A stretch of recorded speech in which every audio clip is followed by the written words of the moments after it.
Welcome to Ellis Beetle Magazine. Hey, adventurers, are you planning your next trip to a national park? Whether you're heading to the geysers of Yellowstone or the canyons of Zion, you need gear that can keep up. That's where Beetle Go comes in. Their stainless steel adventure tumblers are built for the wild. They're tough, durable, and keep your drinks at the perfect temperature for hours. Best of all, they feature stunning designs inspired by your favorite national parks like the Great Smoky Mountains, Arches, and Acadia. It's more than just a tumbler. It's a tribute to the places you love to explore. Carry a piece of your favorite adventure with you wherever you go. Visit BeetleGo.com to find your park and your new favorite tumbler at BeetleGo. That's beetle-go.com. Beetle Go, get up and go.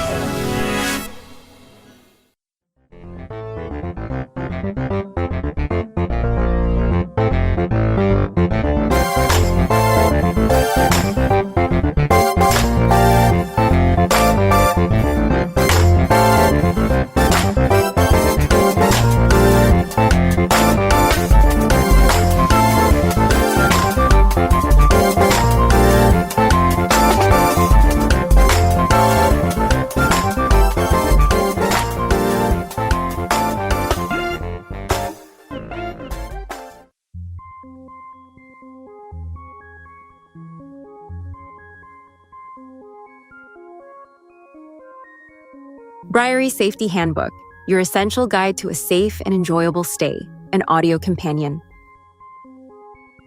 Welcome to the town of Brierie, where community and safety go hand in hand. The Brierie Safety Handbook is your indispensable companion for navigating our charming town, especially during the bustling fall season when our population swells with visitors. This handbook is designed to ensure that everyone, residents, visitors, and newly deputized members of the Sheriff's Department can enjoy all that Brierie has to offer while staying safe. It includes vital guidelines, local insights, and seasonal tips that must be followed to the letter. From understanding the town's unique history to adhering to safety protocols, this guide is your key to a worry-free experience. As a member of the Brierie community, it's your responsibility to familiarize yourself with the handbook and share it with others, ensuring that everyone contributes to maintaining the peace and charm of our beloved town. Together, let's keep Brierie safe and welcoming for all.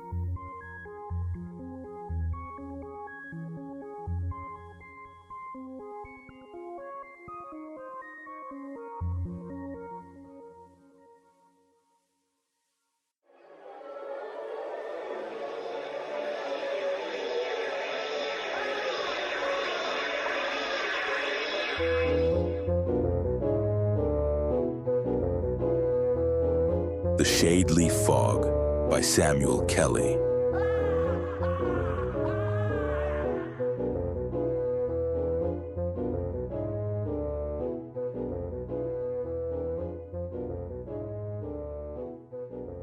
The first time Dustin Calder heard about the Shadeleaf Fog, he thought it was just another strange story from one of Sheriff Lee's community meetings. Brierie was full of odd warnings, and all the parents seemed to take them to heart.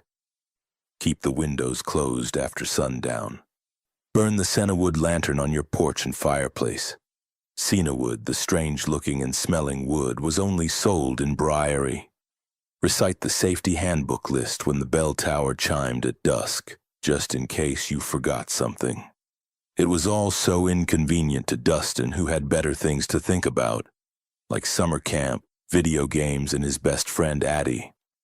But now, standing at the threshold of his boarded-up house with the senna-wood lantern extinguished and his parents' snarls echoing somewhere in the darkness outside, Dustin realized these rules were the difference between life and death. The fog had rolled in at midnight, thick and clinging, curling like tendrils of something alive. His parents had fought, argued about something in the Brierie handbook while Dustin watched from the kitchen table. The words still echoed in his mind. What's the point of this silly book? It's just local superstition, his dad had shouted as he kicked the lantern aside. His mom had hesitated, holding the handbook in trembling hands. The sheriff's serious, Henry, she had whispered, looking out into the gathering mist. Not serious enough, apparently. The Shadeleaf Fog didn't need an invitation.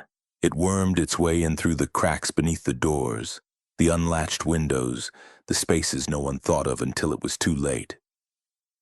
By the time Dustin realized he couldn't see the hallway or the furniture through the thick haze, it was already too late to run. He could hear his parents coughing, their ragged breaths growing wetter, hungrier. Then they stopped coughing. They started growling. And now, Dustin was alone.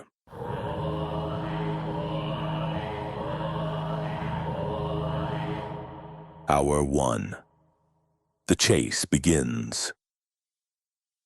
The sound of his parents' footsteps scraping across the porch made Dustin's stomach tighten. He shoved the front door hard, wedging it shut with his whole body before fumbling for the deadbolt. He didn't recognize the noises they made anymore. Deep, guttural snarls that didn't belong to human throats. Their nails scratched against the wood as they shoved back. "Little one!" His mother's sickly sweet voice slithered through the door. But it wasn't really hers anymore. Somehow it sounded stretched, distorted. His mother continued, "Open the door, baby. You must be so scared. It's time for dinner." Dustin didn't answer. He ran. Out the back door, into the yard. The fog wasn't as thick here, but he still covered his mouth with his hoodie sleeve. Sheriff Lee had said the fog only turned you if you breathed it in. He couldn't trust anything else now, not his parents, not his home, and definitely not the fading light from the street lamp at the edge of the yard. He hadn't even made it to the fence before he heard glass shatter and heavy footsteps crunching across the broken remains of the living room window. They were faster than he expected, ducking low and moving fast. Dustin darted for the neighbor's clipped hedges, vaulting over a fallen rake in the yard, his heart pounding so loudly it almost drowned out the furious snarls behind him. Almost. He could hear the taunt from his father. Dee-dum, Dustin, Dustin, don't run away. Dum-dee, Daddy wants your blood to spray." And then he heard laughter spread out behind him. Hour 2. A town turned.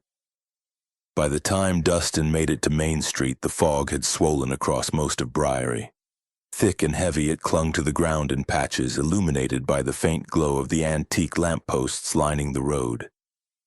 Darting from shadow to shadow, Dustin kept his hoodie sleeve clamped tight over his face, his breath shallow. He had to stay ahead of them. Ahead of it. Ahead. But to where?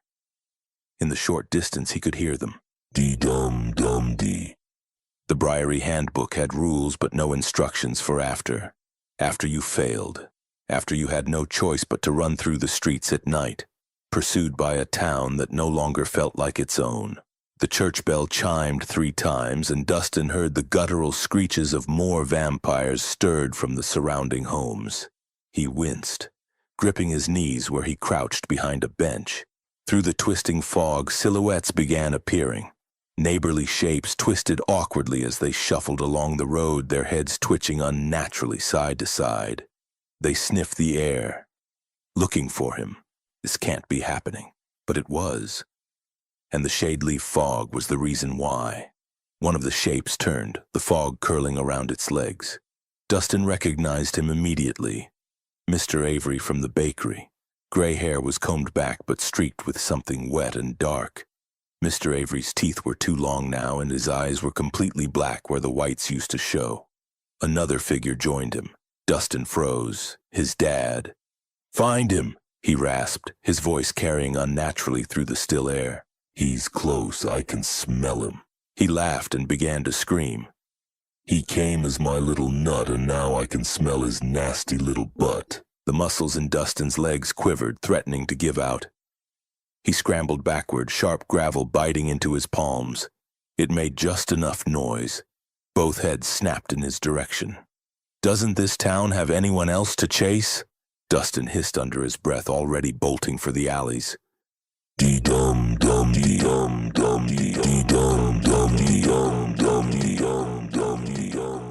Hour 3 to 5. The fog creeps.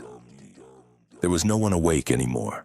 Every shuttered house Dustin darted past was either abandoned, belonging to neighbors who had already been taken by the fog, or those wise enough to burn the cena wood in their fireplace. They wouldn't open their doors for him and risk their safety. He wouldn't. Staying still wasn't an option. Any time he lingered too long beneath the archways or when he found the library doors unlocked, between the library shelves where he tried to hide, the fog would thicken, curling tighter, almost as if it could sense his resistance. He didn't even want to think about what would happen if he got caught. He couldn't. Not now. His dad in the distance, he sang, D-Dum, why do you run? Dum-D, you first, then Sheriff Lee, D-Dum, Dum-D, catch little Dustin Stinky. The hardest part, though, wasn't escaping the fog. It wasn't even the vampires hunting him. The most gut-wrenching moments were when the hunters called his name with familiar voices. Dusty, this isn't fair to your mother. His dad called as Dustin scrambled over the shelves of the general store's back room. The growl-lofted tone of his voice sounded both seductive and horrible, like an animal mimicking its prey. "We're not angry, we just want to talk to you." My mom never called me Dusty, Dustin thought miserably as he slipped out through an open skylight. The moon had risen higher, scattering silvery light across rooftops, casting grotesque shadows of the fog below. Dustin landed hard on the concrete of the pharmacy rooftop, his legs trembling. He couldn't keep running and hiding forever. They would find him. It would find him. And then what? Hour 6. Sheriff Lee.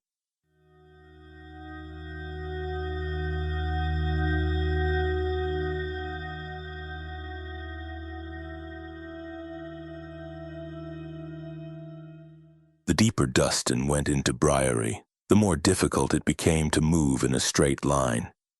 The fog grew thicker here, curling tightly around stop signs and cars parked outside silent diners. Even the bell tower of the old church was nearly swallowed whole by the mist. And still he moved. The sheriff's office. He had to reach the sheriff. Sheriff Lee wasn't like his parents or anyone else in town. He was prepared. He would have a solution. An answer. Wouldn't he? It wasn't long before Dustin's hope tightened into a knot of dread. They were nearly everywhere now, far too many shapes and shadows raking the foggy streets.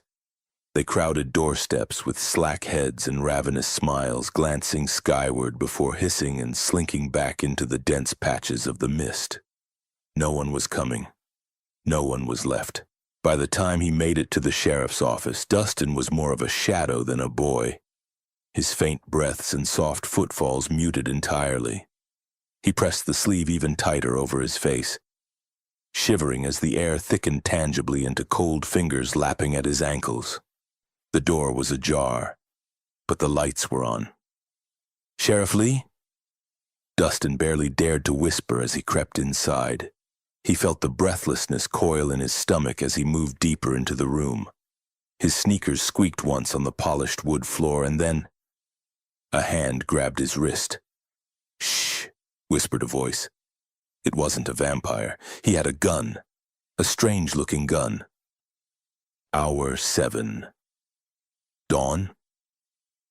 Sheriff Lee led him to the stairwell beneath his office, a place sealed with cedarwood planks and lit with dim, flickering bulbs. The cellar stretched farther than Dustin expected, into tunnels laden with old town shelves and jars of cena-wood ash. "You lasted this long," he said, his voice as grim as his eyes. "But I'll be honest, kid. Dawn? It doesn't mean you're safe." "What?" Dustin asked, his entire body still shaking from the memory of his parents' voices outside. "This isn't the first time it's happened," the sheriff said quietly. "The Shadeleaf fog. It's worse this time, bigger and smarter. It came for us after dark, but before long, boom! Something struck the cellar door above, rattling its thick cedar frame. Sheriff Lee cursed, aiming his strange-looking gun at the stairs. "Stay back," he barked as another strike hit the door.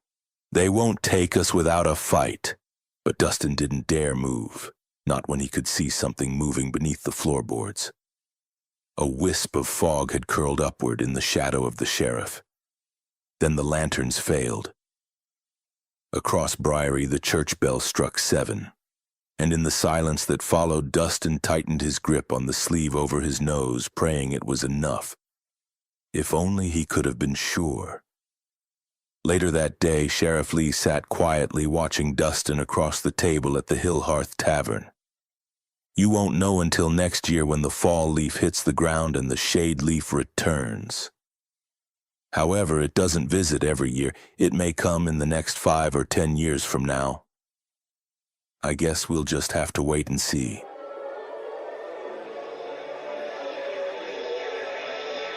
The Shadeleaf Fog by Samuel Kelly.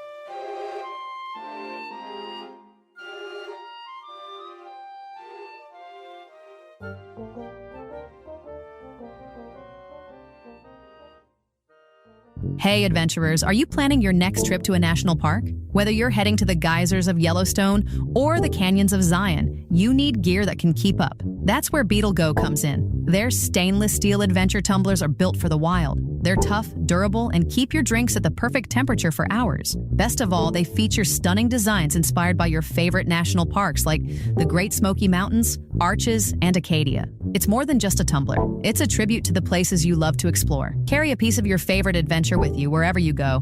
Visit BeetleGo.com to find your park and your new favorite tumbler at BeetleGo. That's beetle-go.com. Beetle go, get up, get in and go.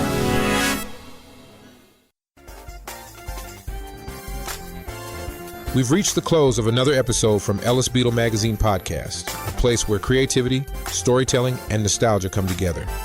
If these reflections spark memories or new ideas, don't forget to subscribe so you never miss an episode packed with stories that celebrate the magic of imagination. Visit ellisbeetle.com for information about projects and features straight from our creative studio. And don't forget to stop by BeetleGo.com for a curated selection of camping and outdoor-themed products, while highlighting national parks, state parks, and recreation. Stay connected with us on Instagram. Find us at Ellis Beetle and at Go Beetle Go for a regular dose of inspiration and updates. Until next time, keep embracing your creativity and honoring the stories and experiences that shape you. Thanks for listening.